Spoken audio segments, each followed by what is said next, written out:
Hello, everyone. Have you ever felt alone on your journey as an immigrant? Do you dream of sharing your story and inspiring others to achieve their goals and dreams? Then you're in the right place. Welcome to Chatting with Slava the Jordanian, the podcast where we dive into the fascinating world of immigrant entrepreneurship. Hosted by Dr. Slava Al-Nabolsi, Mindset Mastery 360 Global Movement's Chief Strategic Officer and Ambassador to the Middle East. This show is your ticket to discovering powerful stories, valuable insights, and even a few laughs. Whether you're an immigrant entrepreneur or someone looking to expand your mindset, this podcast is designed just for you. Join us each week as we explore the mindset that empowers immigrants to overcome barriers, break limiting beliefs, and achieve the impossible. Hear from inspiring guests who share their journey's expert advice to help you thrive, and stories that celebrate the courage and resilience of immigrants from all walks of life. At Chatting with Slava the Jordanian, we believe that when you master an unlimited mindset by eliminating limited thoughts and beliefs, there's no dream too big to achieve. So, what are you waiting for? Tune in now, be inspired, and let's celebrate the diversity and strength of immigrant experiences together. Welcome to the journey. Let's get started. Hello, everyone, and thank you for joining us on our premiere episode of a new podcast that we have created, and we are calling it Chatting with Slava the Jordanian. I'm your host, Dr. Slava Al-Nabolsi. I am a dentist in my local area, but a lot of you know me as Slava the Jordanian or STJ. And I would like you guys to welcome my co-host. We call him J.D. Yusef. Yusef is a lawyer, a local lawyer here in the United States in the state of Alabama. But I would like to describe the podcast. This podcast is designed to welcome and encourage all immigrants or any immigrants from different walks of life to join us on this platform and share their story. And the reason behind it, we need those stories to inspire, to empower, in order to fulfill some of us that either want to immigrate or migrate, or we are already an immigrant in the United States or anywhere in the world. So let me just start by giving you a little bit of background about me. And if you haven't watched the intro video that's uploaded on YouTube and Instagram, please watch it. You can find it on Jordanian Women Entrepreneur. This is my social media platform where I post most of the videos and messages pertain this podcast. Again, I'm Slava the Jordanian. I was born and raised in Saudi Arabia, Jeddah, Saudi Arabia, of a Palestinian father and a Jordanian mother. I left Saudi in 1988 at age 19, and literally to escape 3 arranged marriages. There were prominent marriages, 2 from the proposal from the royal family and 1 from a very, very wealthy Procter & Gamble owner in Saudi Arabia. I decided not to do that and left to the United States to pursue my dental degree. Got married at age 23, graduated from NYU Dental School at age 30, and I landed a partnership in Southern New Hampshire in the second largest practice in Southern New Hampshire at age 34. And I left that position and opened my own practice and created my own brand at age 44. And we just launched the franchise at age 55. So I've been really, really busy since I left home, but we are gonna get into that. But let me give a very warm welcome to my co-host, J.D. Yusef, and I will let him introduce himself to our listeners. Go ahead, Yusef. Thank you, Dr. Slava. It's an honor to be here and to be a part of this. Thank you, everyone. My name is J.D. Yusef, and a little bit about me. I was born in California, raised in Alabama. I come from a Christian Palestinian background heritage. My family had to kind of come here because of war and certain circumstances in Palestine. My father's family originally comes from the Lebanese mountains and ended up in Beirut and Haifa. My mother's family originally comes from a village called Taibe, and they lived in Jerusalem. So that's a little bit about me or my family, and more about me. I come from a legal background, currently not practicing. I've been putting together a nonprofit for the last 4.5 years. That actually kind of put me in touch with Dr. Slava in the realm of business development and kind of what she's doing for female entrepreneurs and startups who come from historically underserved backgrounds. Yeah, thank you so much. Oh, thank you so much for that intro. It's always, every time I meet a young Arab like Yusef, it really brings the pride out of me, really, because I've been here since 1988. So I've been here about roughly 36 years, but I was not born here, and I never had, family like Yusef or roots in the United States. So yes, we got together through LinkedIn, and after launching the franchise, Yusef reached out to us, and he was very interested to become one of the core founders or the core team of the internal team of the franchise. And we're so excited to have him part of our lives and part of our team. And I'm very, very proud to say so. It's an honor. Thank you. Oh, you're more than welcome. Thank you for believing in us, supporting us. And he works really, really, really hard, which is very, very inspiring, even to me, to see somebody of his generation, taking their life seriously and also taking their vision seriously. So, that's how we got together, and we got to know each other on a personal basis, because you gotta realize, or you need to understand, that we're both very different, but yet the amazing thing, we have so much in common. And I'll let Yusuf, jump in anytime, but I believe, the way I see it, the most common denominator is the fact that our culture is based on a very traditional tribal connection.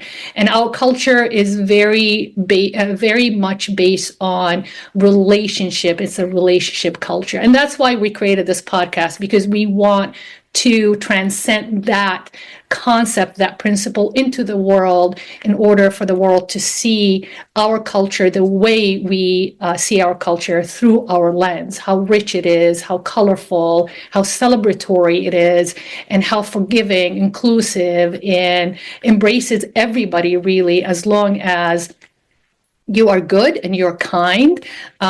You are always welcome in our house, and we treat everybody like family. Basically, after 3 days with us, everybody's family. We are very excited about this, a series, the podcast series, and I would like to go over the concept behind this podcast. When me and Yusuf start talking, and I'm always curious. I'm a storyteller, if you guys know me or follow me on Instagram.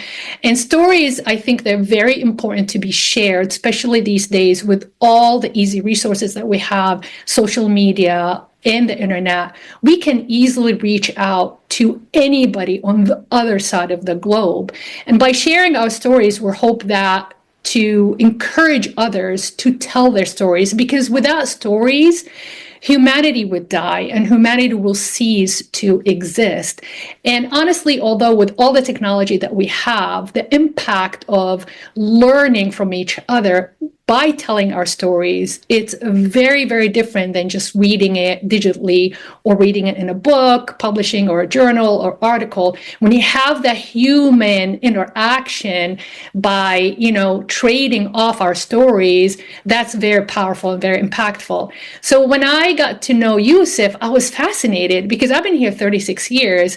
I haven't met so many Jordanian. I met a lot of Palestinians and a lot of Lebanese, but his his story, and you're going to hear it very, very soon. It's very unique and it's very, very interesting. And when I found out that he is a first generation American, I was always curious, how does that feel? Because I'm an immigrant that came from my old home to this new home, my old world to this new world. I never really had to live as somebody that was born here. So Yusef really shone a huge light on what it takes to really survive here as an American Palestinian, with his heritage as a Christian. And the beauty about us, it's like yin and yang. You know, I was not born here. He was born here. I'm a female. He's a male. He's a different generation too than my generation. You know, I never lived in Jordan, never lived in Palestine. But I lived in Saudi Arabia. I was almost estranged to Jordan. I went to Jordan as a tourist and as a guest. So I never really lived day by day like other people have done. I can tell you everything about Saudi because I lived there 19 years, but not about Jordan. So when I met him, it was very exciting and interesting in a sense that, yes, like I said, we are so different, but yet we have so much in common. So Yusuf, I guess my question to you is, can you share with us, as much as you want to share with us, just briefly the challenges as you grew up now you were born in California, is that correct? Correct. Spent about 10 years there. Oh, okay. So how old were you when you landed in Alabama? I guess I'm showing my age now. So 10 years old. I was born in 90 and ended up coming to Alabama shortly before 2000. Yes. And what brought your parents to Alabama? I'm just curious. Yeah, absolutely. So my mother's family, before they came to the States, things were looking rough back home and survival mode, right? So we had family in Detroit, Michigan. I guess my grandfather visited during the winter and was unbearable, couldn't do it. Apparently there were some also family down south visited, and it felt more like home as far as the weather went, right? Very humid, a lot of farming. You know, we come from an agricultural background. We're village folk. We're simple people. So, but yeah, that's how we ended up in Alabama. Isn't that funny that it doesn't matter where we come from? And I've talked to a lot of people, whether first generation American or just new immigrants, that when we leave our old world, we try to find areas that we can identify with, because that part of us you can never lose, and you have that sense of belonging and that nostalgic. And we're a culture of nostalgia, by the way, and storytelling, but we're very nostalgic about our home world. We try to match where we land to that. Isn't that fascinating though, don't you think? Fascinating, and also very telling, because one of the main, I guess, points that these immigrants, when they come here, I should say immigrants or refugees, they want to own their own home, because it's something that they had back home, right? And so it's very, very important when they come to the new world. So you'll hear that constantly, is home ownership, property ownership. That's something that was taken from us. So yes, precisely. Yeah, and it's almost we search for the new world, or a new world that will compensate us for whatever we did not have. But also at the same time, we want to regenerate all that customs, tradition, and we hold tight to that, because it doesn't matter how much we lose or what we lose, whether we leave as a young immigrant or as an older immigrant, as a professional or somebody that's seeking education. It doesn't really matter. We kind of end up in an area where it has a sense of belonging, right? And that's, I think, part of the challenge as a immigrant, we want to belong. And of course, we'll tap into so many different topics. That's going to open a window. So the topic of identity crisis, belonging, education, how to get the support system. You remember, when you leave all your support system behind unless you are successfully able to bring everybody in with you. And I've spoke to so many families, including my husband's family, who left Egypt in 1970. Literally, they landed in New Jersey Thanksgiving Day. And some families, they just get their immediate family because it's a lot easier. But some families, they do land here, and gradually they pull more and more family out of the country, or the circumstances, unhealthy circumstances, or underserved circumstances. But that always fascinates me. And one of the things we're definitely going to tap into is, what does it take to be successful as an immigrant? I know we talk about being influential, being entrepreneur, being a leader, owning businesses and stuff, but we will break down the factors or the elements that really makes an immigrant successful in the new world. Don't you agree? I think that's a very great point, and it leads room for a lot of good conversation, certainly. Absolutely. So we're very, very excited. We're going to bring so many different topics your way with this podcast. But please, if you listen to this podcast episode and you have any ideas or any specific topics that you would like us to discuss, please let us know. So far we have I can imagine this podcast going on and on and on, because even as our intro episode, we have touched on a lot of stuff. So we have a lot to say about a lot of things. My question, I guess, to you, Yusif, what would be your message to a Lebanese or Palestinian young immigrant that is planning to leave their home world and embark into a new world, regardless, where that is going to be, whether Europe, Africa, India, China, United States, North America, it doesn't really matter where. And even if you move from your native village or native town going into a bigger city, is there anything in particular that you have learned from the stories from your parents that really stuck with you as almost like a core belief or core value? That's a very great and deep question. So I guess selfishly, initially I'll say don't leave.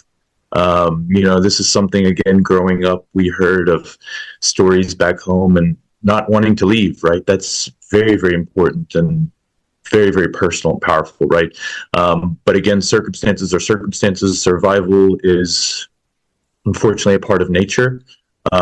So I guess, when people do migrate or leave for whatever reason, best thing you can do is stick to your culture. That they think one of the sayings here in America is they say, if you don't know where you come from, you don't know where you're going.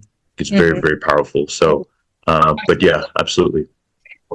My dad told me when I decided to leave, he said, I trust you. You're going to do the right thing. You're going to be amazing. You're going to be successful. I have no doubt. But don't ever forget where you came from. And I think that's what the older generation and even the new generation, I've been talking to a lot of young professional Jordanians here in the Boston area, and they are, young family. They just, they're in the family way, and they have young children. And they do tell me that one of their goal is to maintain the core values of our culture, but also they want to raise their children to be ready to face this new world too. And, all my life, especially after I left, I felt like I was in a disadvantage because I thought I was either or.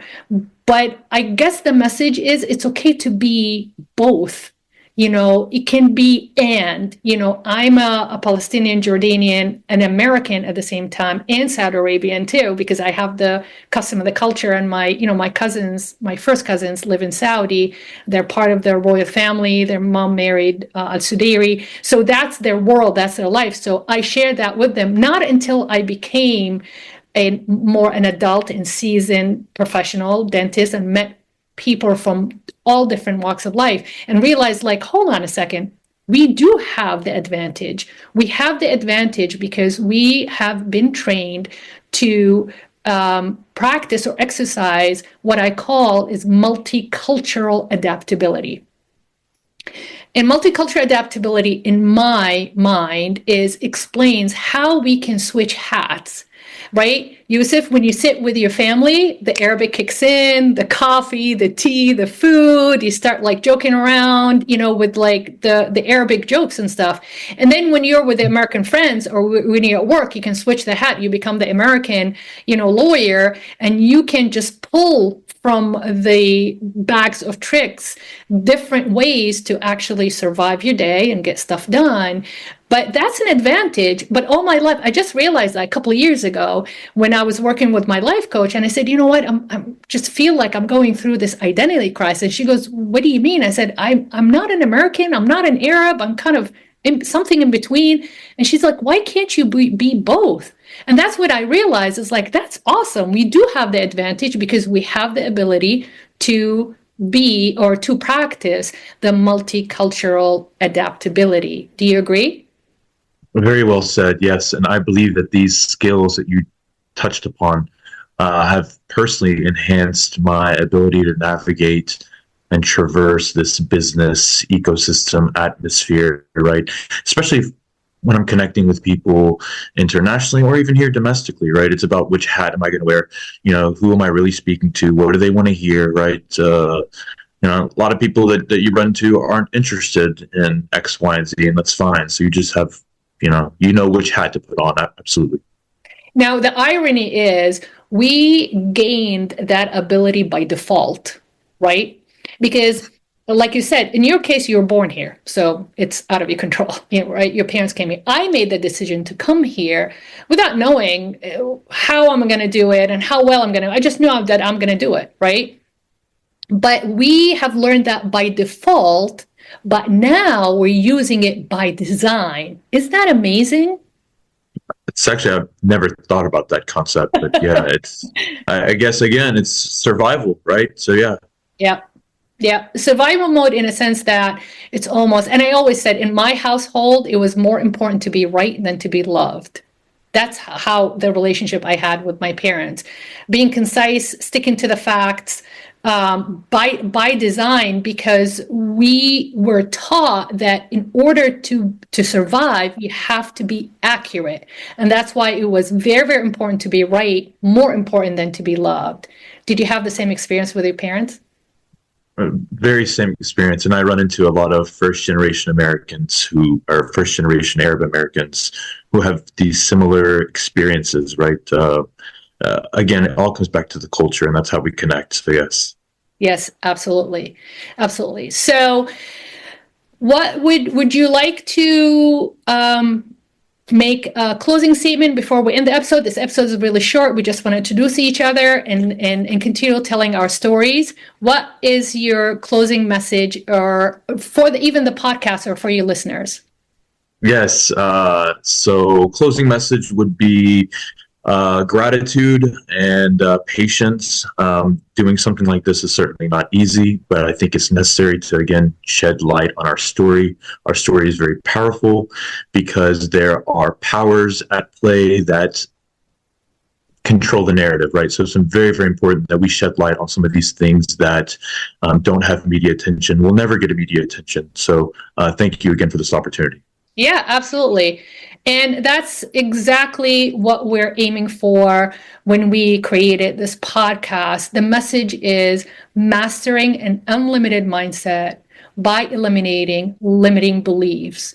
Because through the 36 years that I've been here away from my home world we come in, like Yusef said, with a lot of core values and beliefs. We carry that through with us when we leave our homeworld. But also, Yusuf experienced too, he inherited that from his parents. Now, that's all good, but you are going to end up in a stage of your life that those core values might not serve you as well as they used to serve you. So you need to unleash or release some of those values in order to create and replace them with values that actually serve you wherever you are in a stage of life.